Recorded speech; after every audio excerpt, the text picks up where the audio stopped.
মাধবেন্দ্রপুরী হলেন শ্রীমান মহাপ্রভুর গুরুদেব হলো শ্রী ঈশ্বরপুরী, তার গুরুদেব ছিলেন মাধবেন্দ্রপুরী। জয় শ্রী মাধবেন্দ্র পরিবার কি জয়, জয় শ্রী মাধবেন্দ্র পরিবার কি জয়, জয় শ্রী মাধবেন্দ্র পরিবার কি জয়। মুকুন্দ দত্ত, দামোদর, এইরকম 4 জন ভক্ত ছিলেন। তো ওনারা যখন এইভাবে যাত্রা, আমি কিন্তু কৃষ্ণ কথা বলে শেষ হবে না, তবে আমি দ্রুত বলে যাবো। তবে উনি যাইতে যখন আগে তো এত গাড়ি ঘোড়া ছিল না, আগে তো এত গাড়ি ঘোড়া ট্রেন ছিল না, প্লেন ছিল না, শুধু এই দুই চাকার গাড়ি ছিল, 2 চাকার গাড়ি। এইটা নিয়ে তারা হেঁটে তারা যেতে তারা শেষ পর্যন্ত উড়িষ্যায় গিয়ে উঠলেন, বালেশ্বরে। সেখানে গেলেন হলো ক্ষীরচোরা গোপীনাথের মন্দিরে গিয়ে উপনীত হলেন। ক্ষীরচোরা গোপীনাথের মন্দিরে গিয়ে শ্রীমান মহাপ্রভু এবং তার সঙ্গে 4 ভক্ত এরা গিয়ে উপনীত হলেন। সেইখানে আপনারা যায় নিত্য মহাপ্রভু তো অন্যরকম প্রেমে ভরপুর দেহতা, মানে একেবারে প্রেমে ভরপুর। সাথে নিত্যানন্দ প্রভু আরো 3-4 ভক্ত, তারা সেই ক্ষীরচোরা গোপীনাথ দর্শন করে উদ্দণ্ড নৃত্য কীর্তন করে মানুষকে মোহিত করে বলেন, মানুষকে মোহিত ভাইয়ে আবার যা জীবনে কখনো দেখে নাই, জীবনে এমন দৃশ্য দর্শন করে নাই, করে ফেলছেন সেই ক্ষীরচোরা গোপীনাথ। সেই ক্ষীরচোরা গোপীনাথের ধামটা হলো, তার নাম হলো রেমুনা। রেমুনাতে গিয়ে ওনারা উদয় হলেন, আমি খুব দ্রুত বলবো।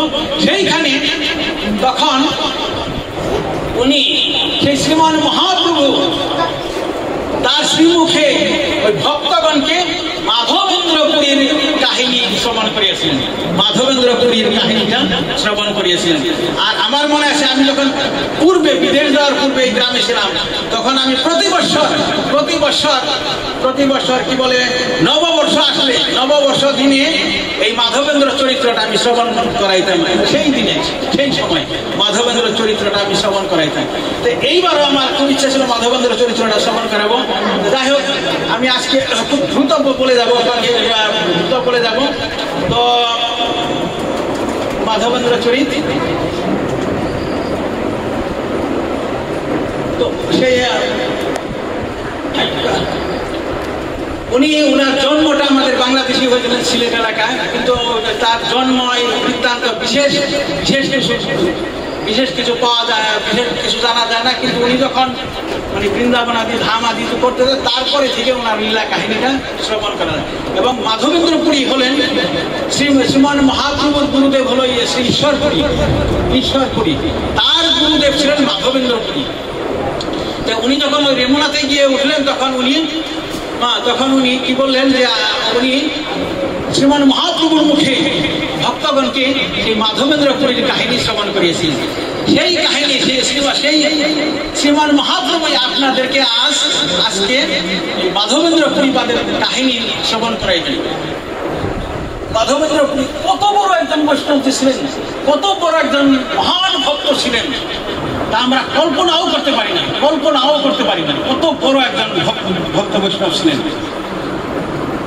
বলতেছেন মাধবেন্দ্রপুরী প্রেম ভক্তি রসময়। মাধবেন্দ্রপুরী যিনি ছিলেন, তার দেহটা ছিলেন প্রেম ভক্তি রসে পরিপূর্ণ। মাধবেন্দ্রপুরী প্রেম ভক্তি রসময়, যার নাম স্মরণে সকল সিদ্ধি হয়, যার নাম স্মরণ করলে সকল সিদ্ধি হয়ে যায়। সবাই বলেন জয় শ্রী মাধবেন্দ্র পরিবার কি জয়, জয় শ্রী মাধবেন্দ্র পরিবার কি জয়, জয় শ্রী মাধবেন্দ্র পরিবার কি জয়। যার নামটা স্মরণ করলে সকল সিদ্ধি হয়। বলতেছে ঈশ্বরপুরী রঙ্গপুরী আদি যত মাধবের শিষ্য সবে ভক্তি রসে মত্ত। মাধবেন্দ্রপুরীর কিছু বিখ্যাত শিষ্য ছিলেন, তার মধ্যে ঈশ্বরপুরী, রঙ্গপুরী, পরমানন্দপুরী, এই রকমের আরো অনেক ভক্ত ছিলেন। কিন্তু তার ভক্তরাও সবাই তার মতোই প্রেম ভক্তি রসে উন্মত্ত থাকতেন। তারা কৃষ্ণ রস ছাড়া আর কোনো কিছু আস্বাদন করতেন না। কৃষ্ণ রস ব্যতীত আর কোনো কিছু আস্বাদন তাদের ভালো লাগতো না। তাই বলছেন মাধবের শিষ্য সবে ভক্তি রসে মত্ত। সবাই ছিলেন কি ভক্তি রসে উন্মত্ত থাকতেন তারা সবাই। মাধবের শিষ্য তারা যারা, কার নাম বললাম? ঈশ্বরপুরী, রঙ্গপুরী, পরমানন্দপুরী, এই সমস্ত আরো অনেক আছে। এই ধরনের সবাই এরা ছিলেন ভক্তি রসের মত্ত। গৌর উৎকল আদি দেশে মাধবের গান সবে কৃষ্ণ ভক্ত প্রেম ভক্তি পুরাণ। আগের জমানায়, এখন তো আমরা কৃষ্ণ ভক্তি করি, হরি ভক্তি করি, নির্দ্বিধায় লিখে দিই, জপ করি। আগে এতটা সহজ ছিল না, আগে এত কৃষ্ণ ভক্ত ছিলেন না। আগে ভারতে খালি কিছু ছিল, উত্তর ভারতের উত্তর দিকে কিছু ছিল খালি রাম রাম রাম রাম করত, রাম রাম, জয় শ্রীরাম জয় শ্রীরাম বা রাম রাম এরকম। কৃষ্ণ ভক্তি তত্ত্ব আগে এত জগতে প্রচলিত ছিল না। তবে শ্রীমন মহাপ্রভু আসার পরে এই কৃষ্ণ ভক্তির প্রচলন হলো। তবে শ্রীমন মহাপ্রভুর আগমনের পূর্বেই দু এক পুরুষ আগে এই মাধবেন্দ্রপুরী এসে সেখান থেকে এই কৃষ্ণ ভক্তি রসের শুরু। বলতেছেন মাধবেন্দ্রপুরী, জয় শ্রী মাধবপুরী কৃষ্ণ প্রেমপুর ভক্তি কল্পতরুর দেহ প্রথম অঙ্কুর। এই জগতে যে ভক্তি বৃক্ষ, ভক্তি কল্প বৃক্ষ যে শুরু হইল, তার মূলটা হলো মাধবেন্দ্রপুরী। ঠিক আছে? এই যে জগতে আমরা ভক্তি পাইলাম, সে যতটুকু ভক্তি করেন এই জগতে, ভক্তি যত দেখেন, এর মূলটা হচ্ছে মাধবেন্দ্রপুরী। বলতেছেন ভক্তি কল্পতরুর দেহ প্রথম অঙ্কুর তিনি। আর তিনি যে সমস্ত বীজগুলি বপন করে গেছিলেন জগতে, তিনি যে সমস্ত বীজ বপন করে গেছিলেন, তার মধ্যে একটা বীজ হলো ঈশ্বরপুরী। সেই ঈশ্বরপুরী শিষ্য হল শ্রীমান মহাপ্রভু। আর মহাপ্রভু নিত্যানন্দ প্রভু থেকে জগৎব্যাপী কৃষ্ণ নাম হরিনাম প্রচার হয়ে গেল। আমরাও সেই কৃষ্ণ নাম হরিনামের মাহাত্ম্য প্রাপ্ত হয়ে আমরাও আমাদের জীবনকে ধন্য করতেছি, তাই নয় কি? তাহলে সেই মাধবেন্দ্র পরিবারকে যদি আমরা বছরের শুরুতে স্মরণ না করি, তাহলে আমাদের সারা বছর কিভাবে মঙ্গলময় হবে, কিভাবে ভালো হবে? এই জন্য আমি সিদ্ধান্ত নিয়েছিলাম, আমি বছরের শুরুতে প্রতি বছর যেখানে থাকি আমি মাধবেন্দ্র পরিবারের কাহিনী শ্রবণ করাবো ভক্তবৃন্দকে।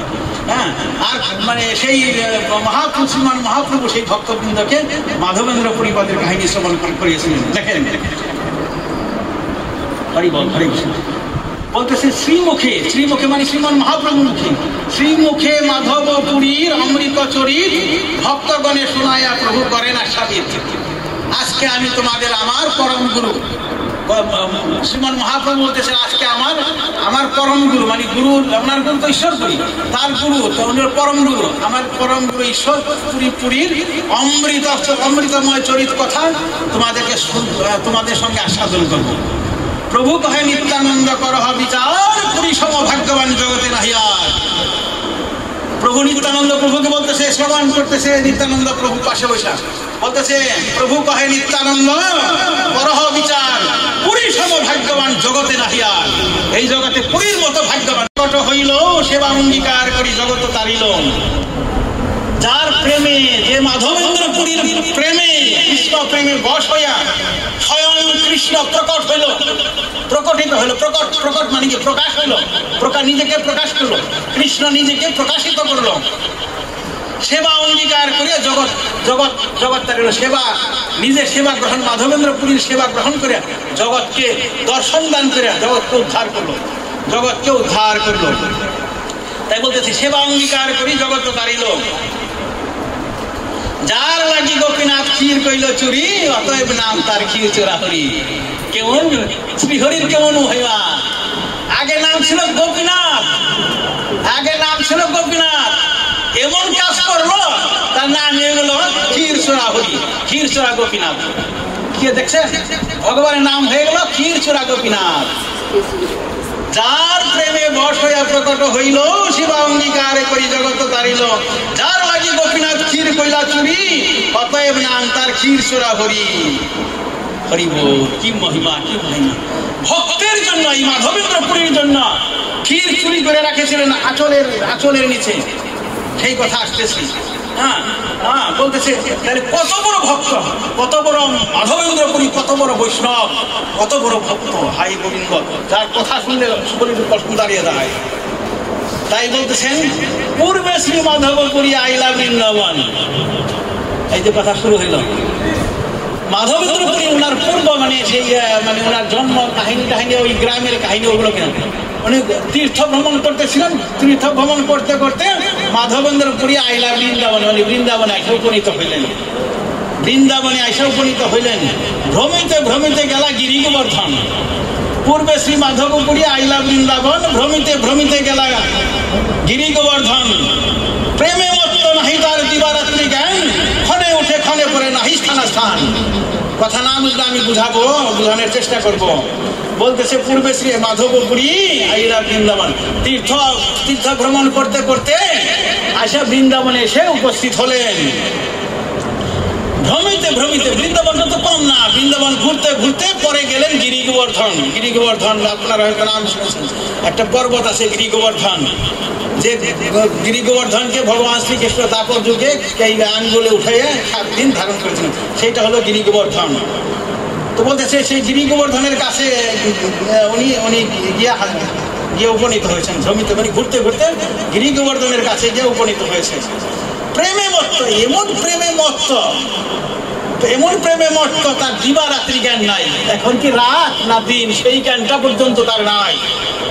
দিবারাত্রি জ্ঞান নাই, এখন কি দিন চলছে না রাত চলছে সেই জ্ঞানটা পর্যন্ত হারিয়ে ফেলেছে। ক্ষণে উঠে ক্ষণে পরে নাহি স্থান, ক্ষণে উঠে ক্ষণে পরে কোন স্থানে আছি কোথায় আছি তাও তার সেই জ্ঞানটা পর্যন্ত। আরেকটা কথা বলে দিই, মাধবেন্দ্রপুরী আমাদের বর্তমান জমানায় কি বলে বৈষ্ণবগণ সবাই ভিক্ষা করেন, এটা দাও ওটা দাও, দাও দাও অনেক কিছু তাদের চাহিদা থাকে। হ্যাঁ, কিন্তু মাধবেন্দ্রপুরী আমি আর অতটা দেব না। মাধবেন্দ্রপুরী তার বৃত্তি ছিল অযাচিত বৃত্তি। অযাচিত বৃত্তি মানে হচ্ছে তিনি চায়া ভিক্ষা করে আহার গ্রহণ করবে না। যদি কেউ না চাইতেই তাকে কিছু দান করে তবে তিনি সেটা গ্রহণ করবে বা করে। এর নাম হলো অযাচিত বৃত্তি। ভেবে দেখতে পারেন যে কত বড় বৈষ্ণব, হ্যাঁ কত বড় বৈষ্ণব, অযাচিত বৃত্তি। এখন তার ক্ষুধা লাগছে না কি লাগছে কে জানে, কে না যাই না তাকে দেবে। হ্যাঁ অযাচিত, আর না দিলে নাই, না দিলে ওইভাবে ওই কৃষ্ণ প্রেমরস হরে কৃষ্ণ কৃষ্ণ কৃষ্ণ হরে হরে হরে রাম, ওই কৃষ্ণ প্রেম ওই কৃষ্ণ নাম রস পান করে তার জীবন জীবন জীবন চালাইতেছেন, এত তীর্থ ভ্রমণ করিতেছেন। তাই বলতেছেন তো শৈল পরিক্রমা করি গোবিন্দ কুণ্ডে আসি, স্নান করি বৃক্ষতলে আছে সন্ধ্যায় বসি। শৈল মানে কি? শৈল মানে পর্বত, ওই গিরি গোবর্ধন। গিরি গোবর্ধনটা পরিক্রমা করলেন 21 মাইল গিরি গোবর্ধন, 21 মাইল গিরি গোবর্ধনটা পরিক্রমা করে শৈল পরিক্রমা করি গোবিন্দ কুণ্ডে আসি। গোবিন্দ কুণ্ড হলো, কুণ্ড মানে সরোবর। বৃন্দাবনে এখন আছে গোবিন্দ কুণ্ড, সেই গোবিন্দ কুণ্ড মানে একটা বিরাট সরোবর, তার সেই সরোবরটার নাম হলো গোবিন্দ কুণ্ড।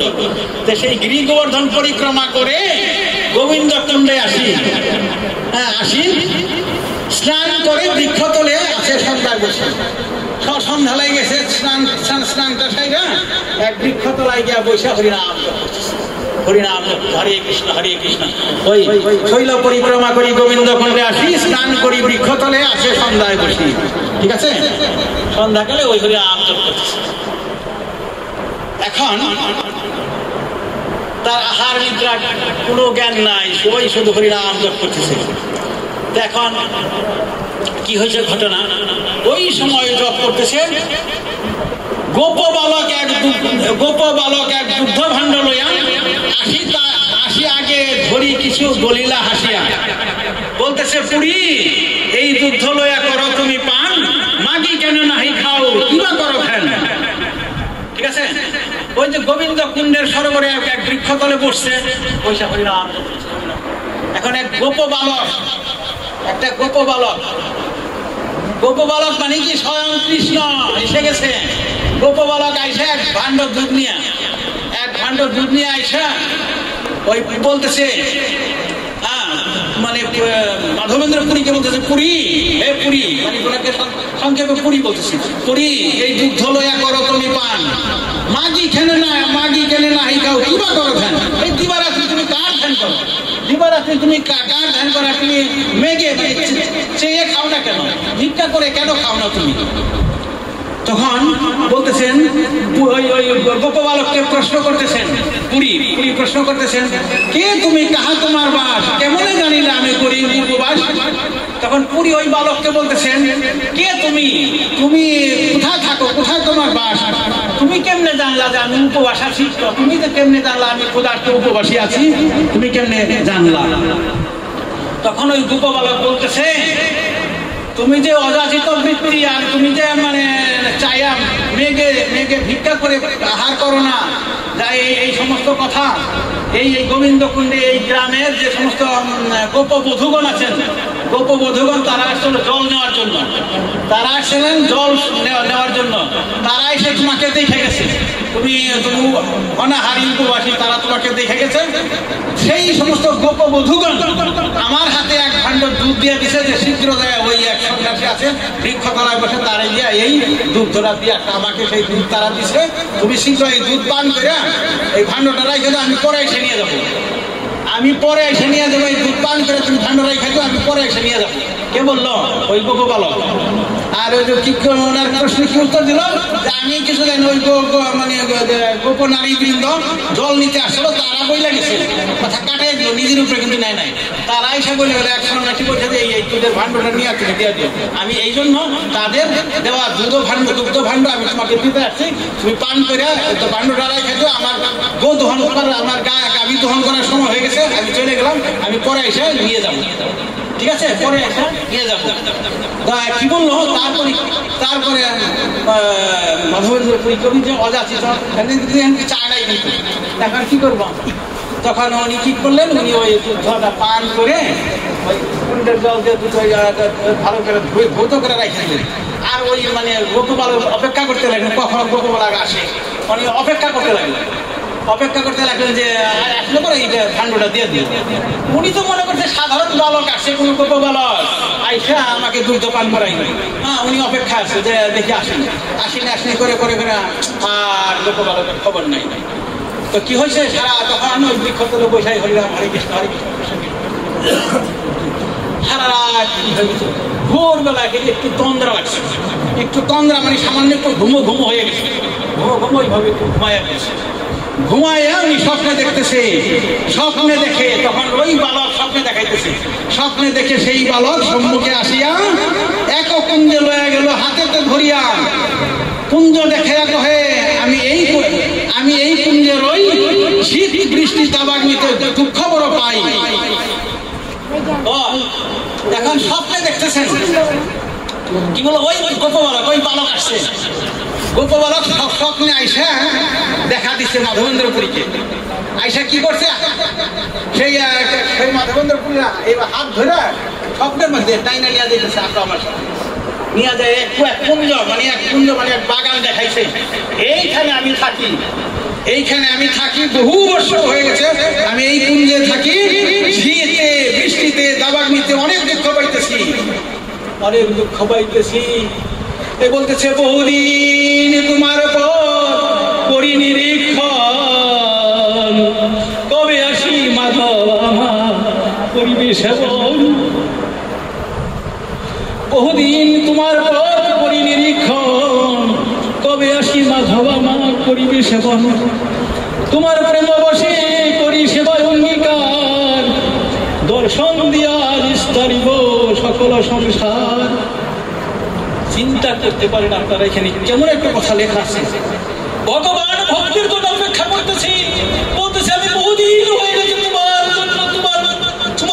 পথের দিক দেওয়ার জন্য, তোমার পথের দিকে চেয়ে আছি, অপেক্ষায় আছি, প্রতীক্ষায় আছি, কবে আমার মাধব আসবে, কবে আমার মাধব এসে আমাকে উদ্ধার করবে, আমি মাধবের সেবা গ্রহণ করব, জগৎবাসীকে তো সন্ধান করে আমি জগৎবাসীকে উদ্ধার করবো, আমি তোমার প্রতীক্ষায় চেয়ে আছি, তোমার অপেক্ষায়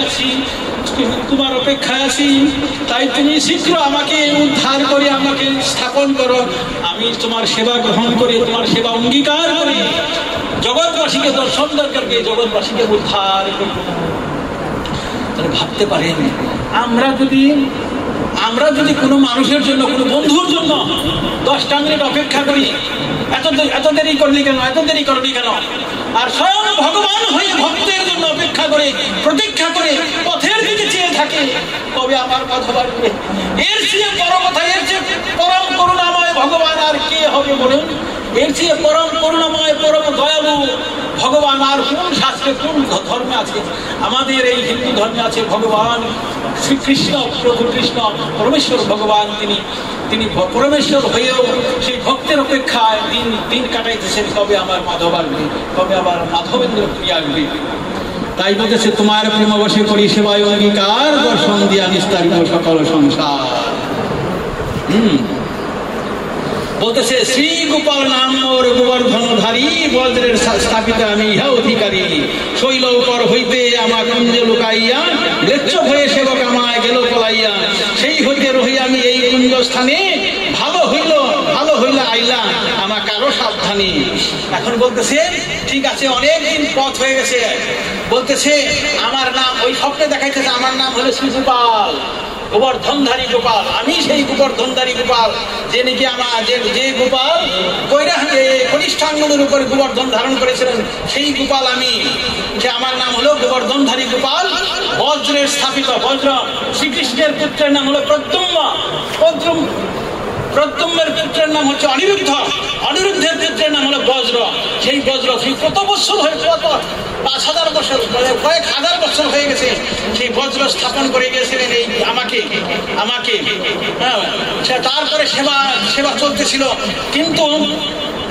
কিন্তু সেই ম্লেচ্ছ যবনের অত্যাচারে সেবকরা আমাকে এই কুঞ্জের ভিতরে, মানে এই বাগানের ভিতরে মাটির নিচে গর্ত করে রাইখা চলে গেছে। চলে গেছে। তারপরে আমি সিদ্ধান্ত নিয়েছি আমার মাধব এসে আমাকে উদ্ধার করবে। অর্থাৎ ম্লেচ্ছ ভয় মানে সেই যবনের ভয়ে, সেই ম্লেচ্ছ ভয়ে আমাকে সেবকরা মাটির নিচে খনন করে সেখানে রাইখা আমাকে সেবকরা পালিয়ে চলে গেছে। তাই এখন ভালো হয়েছে, বহুদিন হয়ে গেছে, ভালো হয়েছে তুমি এসেছ। তুমি এখন এই কুঞ্জ খনন করে আমাকে কারো মানে আমাকে উদ্ধার করে আমাকে এই পর্বতের স্থাপন করো, আমাকে সেবা পূজা আয়োজন করে আমি সবাইকে দর্শন করে উদ্ধার করি।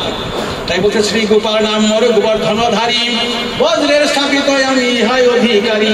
শৈল উপর হইতে আমার কুঞ্জ লুকাইয়া, ম্লেচ্ছ ভয়ে সেবক আমা গেল পলাইয়া। সেই হইতে রহি আমি এই কুঞ্জ স্থানে, ভালো হইল আইলা কারো সাবধানে এখন আমাকে উদ্ধার করো। তাই বলতেছে তারপরে কি করলেন, মাধবেন্দ্র স্বপ্ন ভঙ্গ হয়ে গেল।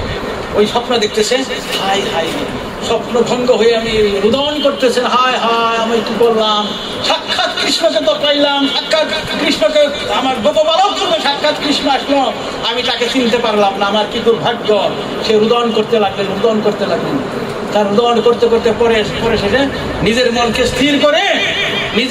স্থির করে বললো, না আমার কাঁদলে তো চলবে না, আমাকে যে আজ্ঞা করেছে আমি সে আজ্ঞা পালন করতে হবে, আমাকে সে আজ্ঞা পালন করতে হবে।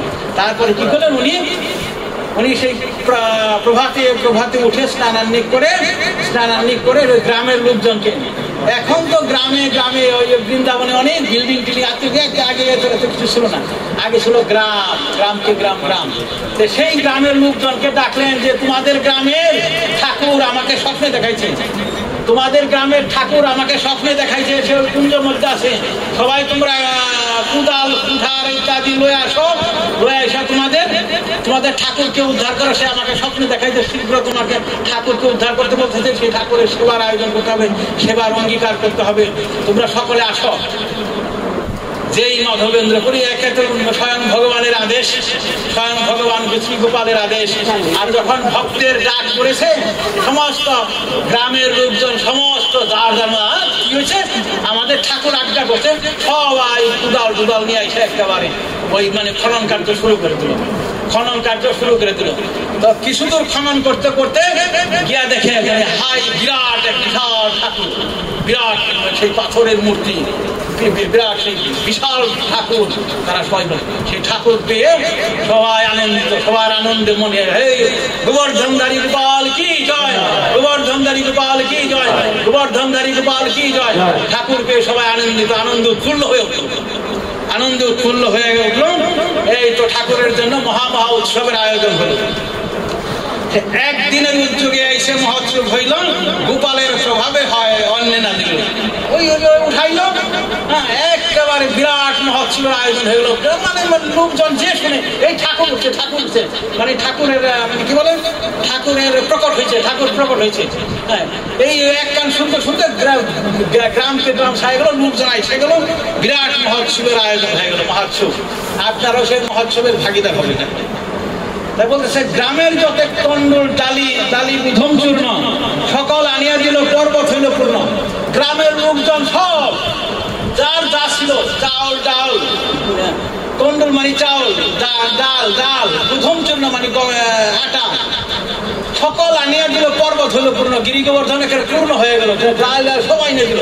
সব উনি গোপালের কৃপা, গোপালের ইচ্ছা, গোপালের ইচ্ছা হয়েছে। আর ভক্ত পাইছে, খাবার মাত্র, ইশারা মাত্র সব হয়ে যায়। তার বলতেছে দশ বিপ্র অন্ন রান্ধি করে 10 জন ব্রাহ্মণ আসলো। ব্রাহ্মণ এসে অন্ন রন্ধন করে বিরাট এক্সপোর্ট মানে পাহাড়ের মতো বানাইলো, পাহাড়ের মতো। 10 বিপ্র মানে 10 জন ব্রাহ্মণ অন্ন রান্ধি পর্বতের মতো পাহাড় বানিয়ে দিল, অন্নের পাহাড়। জনা পাশে রান্ধে ব্যঞ্জন আদি শুভ, আর অন্য জনা পাশে রান্নে কি ব্যঞ্জন, ব্যঞ্জন মানে তরকারি, ব্যঞ্জন মানে কারি, খাস মানে কারি আর স্যুপ, দই তরকারি সব কিছু রান্না করল। বন্য শাক ফলমূলে বিবিধ ব্যঞ্জন, বৃন্দাবনের বনের শাক ফলমূল দিয়ে বিবিধ ব্যঞ্জন। কেহ বরাবরই করে করি বিপ্রগণ, কেউ বরা বানায়, মানে বিভিন্ন পদে পদে বহু পদ বানাইল। নববস্ত্র পাতি তাহে পলাশের পাত, রান্ধি রান্ধি তার উপর রাশি কইল ভাত। বুঝছো, নববস্ত্র পাইতে, নতুন বস্ত্র পাইতা, তার মধ্যে পলাশ পাতা দিয়া একটা রান্ধি রান্ধা ভাত তরকারি সব পর্বতের মতো করে ফেলাইল। তার পাশে রুটির রাশি, ভাতের পাশে রুটির রাশি, রুটিও রাশি রাশি এক। আজকে আপনারা প্রসাদ পাইবেন, অনেক প্রসাদ, কোনো অসুবিধা নাই। তার পাশে রুটির রাশি পর্বত হইল, সুপ আদি ব্যঞ্জন ভাণ্ড চৌদিকে ধরিল। গোপাল ঠাকুরের, হ্যাঁ, ওখানে আরো অনেক কিছু কথা রয়েছে, আমি দ্রুত বলতেছি। গোপালকে ওই গোবিন্দ কুণ্ডের জল দিয়ে তাকে অভিষেক করাইছি, গোবিন্দ কুণ্ডের জল দিয়ে, শত সহস্র ঘট জল দিয়ে তাকে স্নান করাইছি। স্নান করে তারপরে এই ভোগের আয়োজন করেছি। যাই হোক, হেনমতে অন্নকূট করিল সাজন, পুরী গুসাই গোপালের কইল সমর্পণ। বা শ্রী গোপাল গোবর্ধনধারী গোপালের সামনে সমস্ত কিছু আয়োজন করে পুরী গুসাই কি করে দিলেন, পুরী গুসাই গোপালকে নিবেদন করে দিলেন। পুরী গুসাই গোপালকে নিবেদন করে দিলেন। কতদিন পরে, কতদিনের ক্ষুধার্ত শ্রী গোপাল। আমরা যদি একবেলা একটু দেরি হয়ে যায়, কি করে আমরা হাত পা এত দেরি লাগেনি, আর গোপাল কত বছর, কত হাজার বছর তার সেবা নাই। তাই বলতেছেন পুরী বিষয় করল সমর্পণ। অনেক ঘট ভরি দিল সুবাসিত জল, ঘটে ঘটে ভরে দিল সুবাসিত জল। বহুদিনের ক্ষুধায় গোপাল খাইল সকল, বহুদিনের ক্ষুধা গোপালের, বহুদিনের ক্ষুধায় গোপাল খাইল সকল। যদ্যপি গোপাল সব অন্ন ব্যঞ্জন খাইল, তার শ্রীহস্ত স্পর্শে কোন তেমনি হইল। কি কইল কথাটা, বহুদিনের ক্ষুধায় অন্ন ব্যঞ্জন যা কিছু ছিল পুরী গুসাই নিবেদন করে দিল, আর গোপাল সব খাইয়া নিল, একেবারে খাইয়া শেষ করে দিল। পুরী গুসাই সব, আরে শ্রী গোপাল গোবর্ধনধারী গোপাল সব অন্ন ব্যঞ্জন খাইয়া শেষ করে দিল। কিন্তু গোপাল হলো ভগবান। তিনি সব খাওয়ার পরও তার শ্রীহস্ত স্পর্শে, হাতের স্পর্শে সব তেমনি রয়ে গেল। সব ভক্তদের জন্য সেই প্রসাদ তেমনি রয়ে গেল, যেমন ছিল তেমনি রয়ে গেল। হ্যাঁ, তার পুরী গুসাই আদেশ দিল সকল ব্রাহ্মণে, আবাল বৃদ্ধ গ্রামের লোক করা হোক ভোজনে। তখন পুরী গুসাই সকল ব্রাহ্মণকে আদেশ দিল যে সমস্ত এই গ্রামের যত আবাল বৃদ্ধ বনিতা ছেলে মেয়ে যারা আছে সবাইকে প্রসাদ দাও, সবাইকে প্রসাদ ভোজন করাও, সবাইকে প্রসাদ ভোজন করাও, আবাল বৃদ্ধ করা হোক ভোজন। মহাপ্রসাদ খাইল আসিয়া সব লোক, গোপাল দেখিয়া সবার খণ্ডে দুঃখ সুখ। কি বলল, সেই সময় সেই বৃন্দাবনের মহাপ্রসাদ আসিয়া খাইল সব লোক, আর গোপালকে দর্শন করিয়া সবার দুঃখ শোক খণ্ডন হয়ে গেল, সবার দুঃখ শোক থেকে সবাই দুঃখ শোক থেকে মুক্ত হয়ে গেল। তারা সবাই গোপালকে দর্শন করে তাদের জীবন ধন্য করলেন। হরে কৃষ্ণ। তারপরে বলতেছেন ব্রজবাসী লোকের কৃষ্ণের সহজ প্রীতি, গোপালের সহজ প্রীতি ব্রজবাসীর প্রতি। এক এক ব্রজবাসী এক এক গাভী দিল দান, সহস্র সহস্র গাভী গোপালের হইল। ওই যে এক এক গ্রামের লোকজন এক একটা গাভী ওই গোপাল প্রদান করলো। আগে তো ওই বৃন্দাবনে অনেক গাভী ছিল, সবাই একটা করে গাভী, সবার পাশ থেকে একটা করে গাভী ওই গোপালকে দান করলো বলে গোপালের হাজার হাজার গাভী হয়ে গেল। হাজার হাজার মত হাজার হাজার গাভী হয়ে গেল গোপালের। এইভাবে হাজার হাজার গাভী, আর প্রতিদিনই নিত্যদিন ওই রকম মহাপ্রভুর শ্রী গোপালের মহোৎসব চলতে লাগলো নিত্যদিন। এইভাবে চলতে চলতে 2 বছর চলে গেল। 2 বছর গোপালের সেবা চলতে লাগলো কন্টিনিউ। 2 বছর পরে একদিন শ্রী গোপাল মাধবেন্দ্র পুরীকে স্বপ্নে দেখাইলো, তুমি তো আমার সেবা যত্ন অনেক করলা পুরী, তুমি তো আমাকে আমার সেবা যত্ন অনেক করলা, হ্যাঁ আমার, কিন্তু তারপরে আমার শরীরে যে তাপ, সেই তাপ বিদরিত হয় নাই। আমার শরীরের যে তাপ উত্তাপ, শরীর যে হিট এখনো যায় নাই।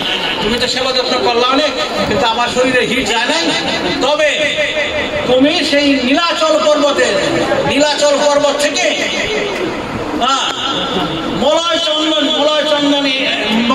চন্দন এনে তারপরে সেই চন্দন ঘষে সেই চন্দন আমার শরীরে যদি লেপন করতে পারো, তাইলে আমার এই তাপ বিদরিত হবে, তাছাড়া আমার এই তাপ বিদরিত হবে না।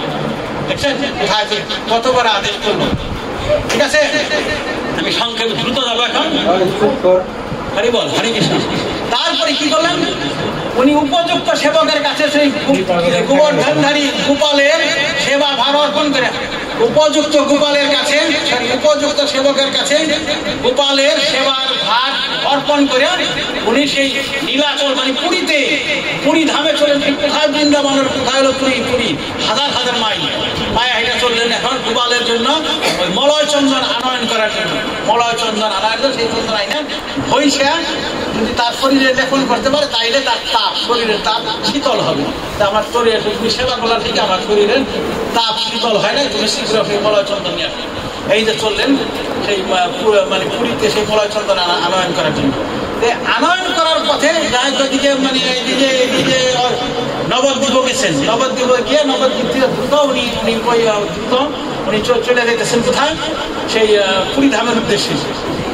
পথে পড়লেন এই রেমুনাতে এই গোপীনাথের মন্দির।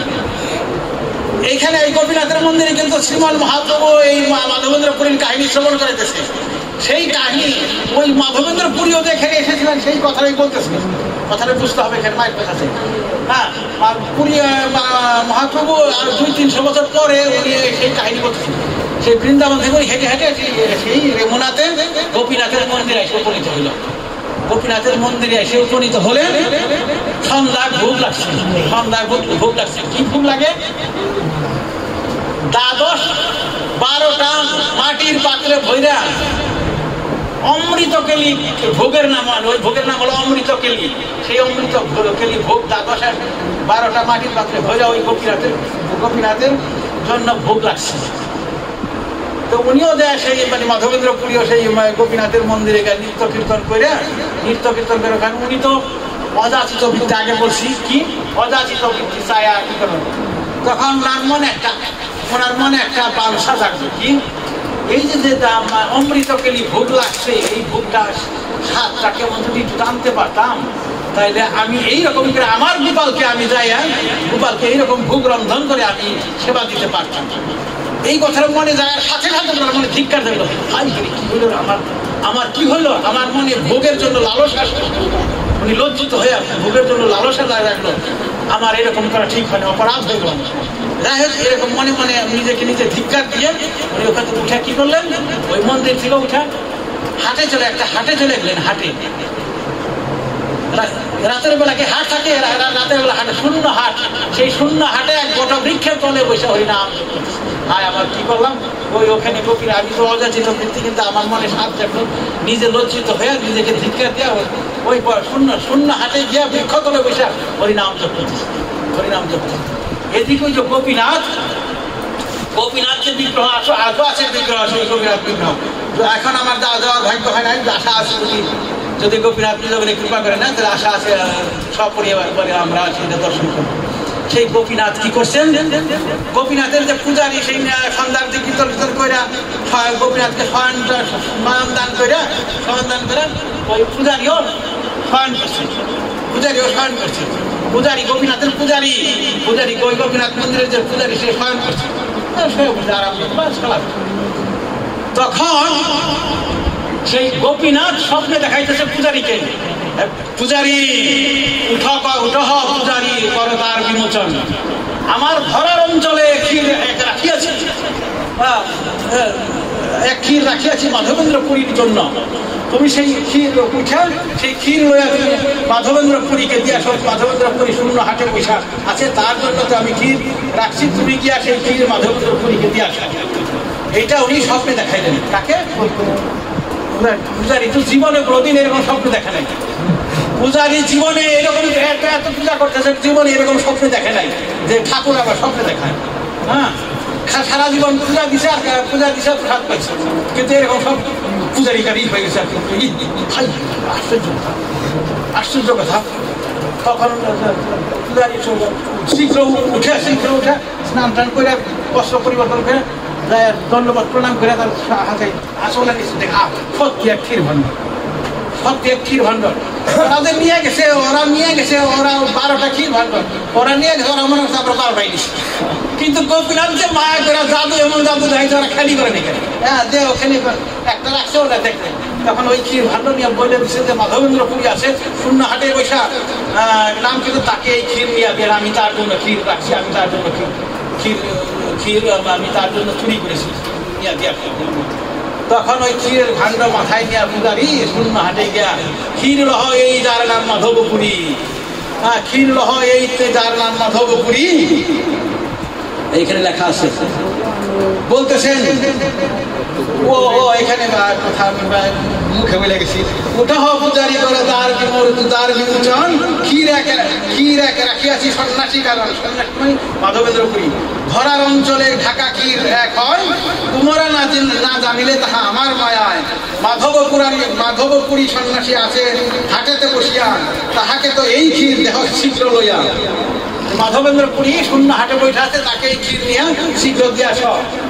ক্ষীর তারপরে বলতেছেন ওই পূজারি গেছে মাথায় করে ক্ষীর লইয়া, বলতে ক্ষীর লহ এই যার নাম মাধবপুরী, তোমার আজি গোপীনাথ ক্ষীর কইল চুরি, ক্ষীর লইয়া সুখে করহ ভক্ষণে, তোমার সব ভাগ্যবান নাহি ত্রিভুবনে।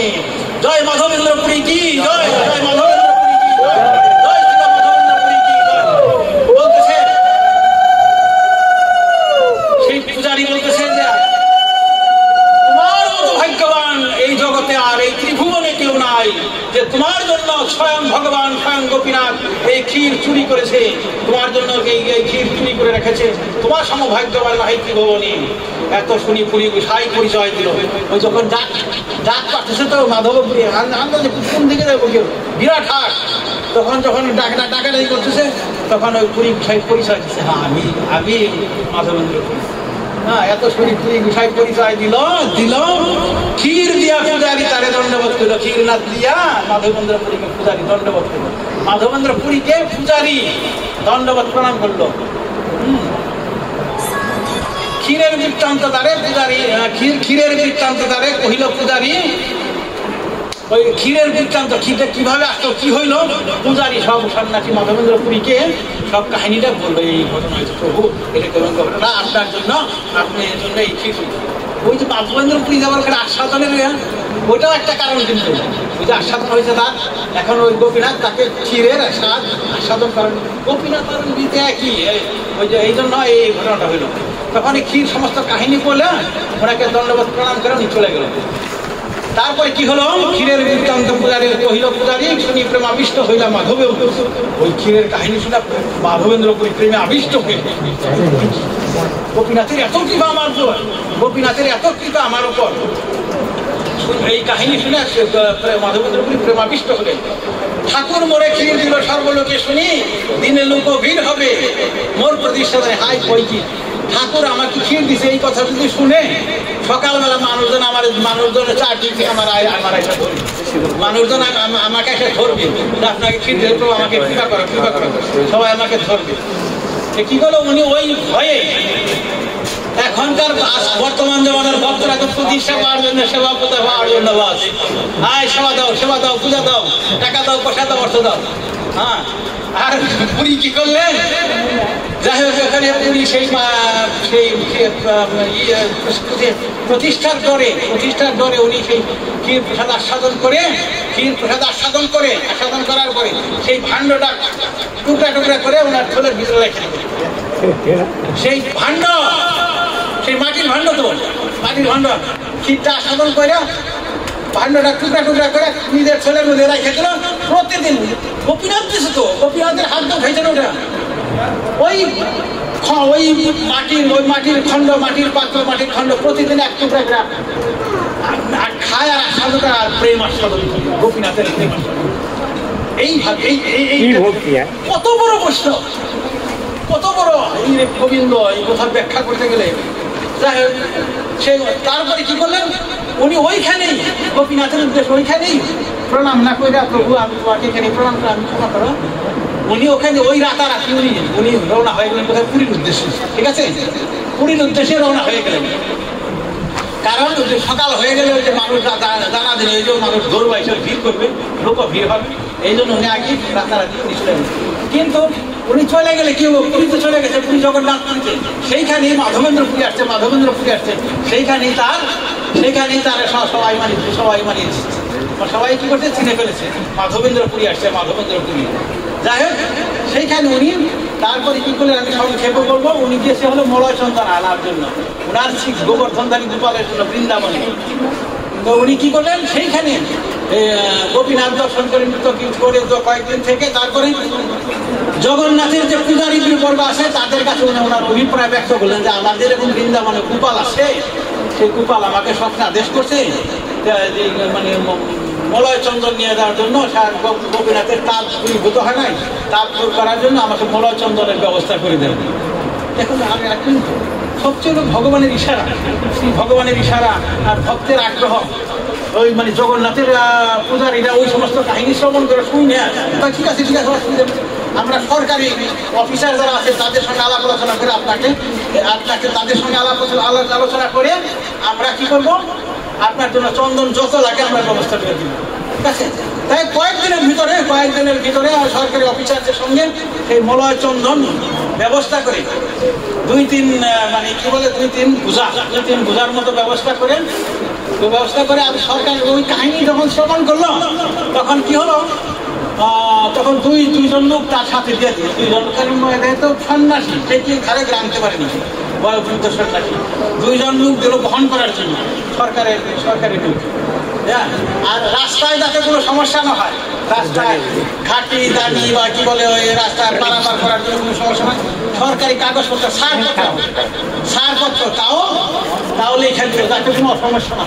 ঠিক আছে, এইভাবে পুরী বিষয় চন্দাই হরে কৃষ্ণ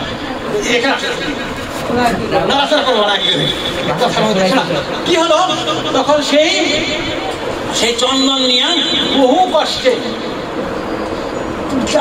ভাবতে আমি পুরী গেছি দুইবার, ট্রেনে পুরীর রাস্তা ফুরায় না রে গোবিন্দ, ট্রেনের রাস্তা ফুরায় না, সকালবেলা না বিকেল হয়ে যায়। আর তারা কেমন করে দাদা আপনি ভাবতে পারেনি কেমন করে এই দুইটা বোঝা নিয়ে মানুষ কান্দে করে কেমন করে সেই কত কষ্ট করে সেই চন্দনের বোঝা ক্যারি করে আনতে সে আবার আসলো কোথায়, আসলো ওই গোপীনাথের মন্দির যেখানে ক্ষীর চুরি হয়েছিল, সেই ক্ষীরচুরা গোপীনাথের মন্দিরে কারণ পথেই তো পড়ে ওই ক্ষীরচুরা গোপীনাথের। কিন্তু এইবার মাধবেন্দ্রপুরীর নাম, আর এইবার তখন তো ছিল অচেনা, মাধবেন্দ্রপুরী তখন ছিল অচেনা, এইবার তো চেনা সন্ন্যাসী মাধবেন্দ্রপুরী। এইবার তাহলে সবাই তো কইরা একেবারে ধন্যবাদ প্রণাম করে দণ্ডবত প্রণাম আদি করে তাকে বহু সমাদর করে তাকে সম্মান দিলেন, বলে 2-4 রাত তাকে বিশ্রাম করে তারপরে আপনি চন্দন নিয়ে চলে দেন। ঠিক আছে, গোপীনাথের মন্দিরে তাকে আদর সম্মান সহকারে তাকে ওখানে আশ্রয় দান করলেন। ঠিক আছে, এখন কি হলো, এখন কি করে গোপীনাথের চরণে কইলা বহু নমস্কার, প্রেমাবেশে নিত্যবিদ করিলা অপার। ওই যে গোপীনাথের চরণে এইবার আইসা বহু নমস্কার, আর বারবার নমস্কার করতেছে, বারবার নমস্কার করতেছে, প্রেমাবেশে নৃত্য করতেছে, গীত করতেছে, গান গাইতেছে। ঠিক আছে, সেই রাত্রে দেবালয়ে করিল শয়ন, সেই রাত্রে ওই মন্দিরেই শয়ন করলো। এই কথা সেই মন্দিরেই শয়ন করলো। আমি কিন্তু আগে বলে দিদি বৎসরের শুভ এটা, যারা যারা এই কাহিনী শ্রবণ করবে সারা বছর তাদের মঙ্গলময় হবে, মনোযোগ দিয়ে শ্রবণ করতে হবে। গোপীনাথের চরণে করিল বহু নমস্কার, প্রেমাবেশে নৃত্য গীত করিল অপার। সেই রাত্রে দেবালয়ে করিল শয়ন, শেষ রাত্রি হইল পুরী দেখিলা স্বপন। হ্যাঁ, কি হলো, ওই যে দেবালয় মানে মন্দিরই শয়ন করছে, সামনেই শয়ন করছে। ঠিক আছে, এবার তো চেনা মাধবেন্দ্রপুরী স্বয়ং সে যে যার জন্য ক্ষীর চুরি করছে গোপীনাথ, কম বড় ভক্ত নাকি, এইভাবে ওখানে শয়ন করতেছে। আর শেষ রাত্রে পুরী আবার স্বপ্ন দেখছে, পুরী আবার স্বপ্ন দর্শন করছে। কি স্বপ্ন দেখতেছে শুনবেন। গোপাল আসিয়া কহে শুনহ মাধব, গোপাল মানে তার গোপাল, বৃন্দাবনের গোপাল। গোপাল আসিয়া কহে শুনহ মাধব, কর্পূর চন্দন আমি পাইলাম সব, কর্পূর সহিত ঘষি এসব চন্দন, গোপীনাথের অঙ্গে এসব করহ লেপন। গোপীনাথ আমার একই অঙ্গ হয়, ইহাকে চন্দন দিলে আমার তাপ হয়। ঠিক আছে, দ্বিধা না করি হোক কিছু, না করি হোক কিছু মনে, বিশ্বাস করি চন্দন দেহ আমার বচন। হ্যাঁ, কি হলো কথা, উনি স্বপ্নে দেখছে, কেমন মধুর কথা, অমৃতময় কথা, কাহিনী দেখেন। হ্যাঁ, স্বপ্নে কি দেখলো, উনি ওখানে চন্দনের সাথে কর্পূর আনছে, চন্দন কর্পূর আনছে। ঠিক আছে, তারপরে কি হলো, উনি শেষ রাতে স্বপ্নে দেখছেন কে, গোপাল আয়সা বলতেছে, গোপাল আয়সা বলতেছে হে মাধব, কারণ ভক্তের কষ্ট ভগবানের সহ্য হয় না। কেন বললে সেই স্বপ্নটা কেন দেখাইলো, এত কষ্ট করে আনতেছি, এই দুইটা বোঝা, এত বোঝা, কর্পূর চন্দনের বোঝা মাথায় করে আনতেছি, ভক্তের কষ্ট ভগবানের কখনো সহ্য হয় না। তাই বলতেছে গোপাল আসিয়া কহে শুনহ মাধব, হে মাধব, আমি তোমার কর্পূর চন্দন সব আমি পাইলাম, আমি সব পাইছি, আমি সব তোমার কর্পূর চন্দন সব আমি পাইলাম, আমার আর অভাব নাই, কর্পূর চন্দন আমি সবই কিছু পাইলাম। তুমি এক কাজ করো, এই কর্পূরের সঙ্গে এই চন্দন ঘষা এই গোপীনাথের অঙ্গে করো লেপন। এই গোপীনাথের অঙ্গে, ওই যে সেই গোপীনাথ, ক্ষীরচোরা গোপীনাথ, তার অঙ্গেই তুমি লেপন করো। গোপীনাথ আর আমার বলতেছে, গোপীনাথের অঙ্গ আর আমি গোপালের অঙ্গ একই অঙ্গ হয়, ইহাকে চন্দন দিলে আমার তাপ হয়, আমার শরীরে যে তাপ, এই তাপ এই গোপীনাথের অঙ্গে কর্পূর চন্দন দিলে আমার তাপ ক্ষয় হবে। বলতেছে দ্বিধা না করি অঙ্গ না, তুমি কনফিউজ করো না, দ্বিধা করো না, আমার অঙ্গ আর গোপীনাথের অঙ্গ একই অঙ্গ, কিছু তুমি মনে কিছু করো না, বিশ্বাস করি চন্দন দেহ আমার বচন। তুমি আমার কথা বিশ্বাস করে এই গোপীনাথের অঙ্গে চন্দন লেপন করতে থাকো।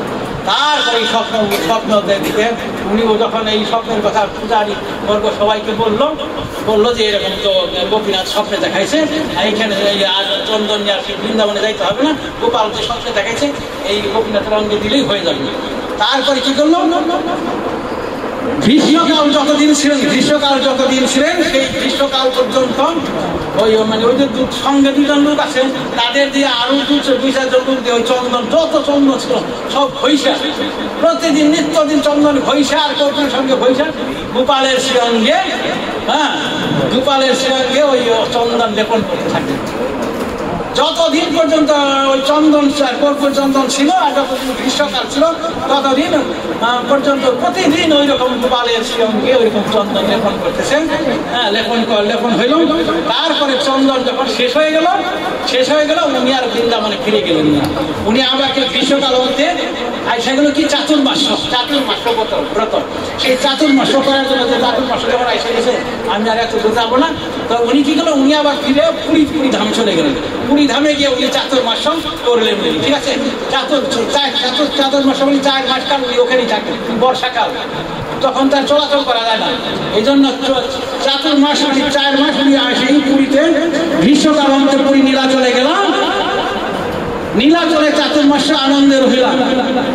এইবার শোনেন, ওই যে প্রভু শোনাইতেছে, মহাপ্রভু বলতেছে, এইবার কিন্তু কাহিনী শেষ হইতেছে, অন্ত বলতেছে কি বলবো, প্রভু কহে নিত্যানন্দ কর বিচার, পুরী সম ভাগ্যবান জগতে নাহি আর।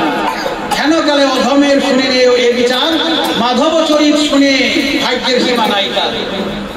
এমন মাধবেন্দ্র মহাপ্রভু বললেন, হে নিত্যানন্দ প্রভু একবার ভেবে দেখো, হে প্রভু, হে শ্রীপাদ, হে নিত্যানন্দ প্রভু একবার ভেবে দেখো, একবার বিচার করে দেখো, পুরী সম ভাগ্যবান মানে মাধবেন্দ্র পুরীর মতো ভাগ্যবান এই জগতে আর নাই। তাই আমি এখানে আমার নিজের একটা কথা রেখেছি, হেন কালে অধমের শুনে নিয়ে বিচার। এই এমন মাধব চরিত শুনে, এমন মাধবেন্দ্র পুরীর চরিত্র যারা যারা শ্রবণ করলেন, তাদের ভাগ্যের সীমা নাই, তাদের ভাগ্যের সীমা নাই। নববর্ষের শুভ দিনে শুনে অমৃত কাহিনী, ইহকাল পরকালে হবেন কৃষ্ণ প্রেমে ধ্বনি। জয় জয় শ্রী মাধব পুরী, জয় শ্রী ক্ষীরচূড়া হরি, বদন ভরিয়া সবে বল হরি হরি।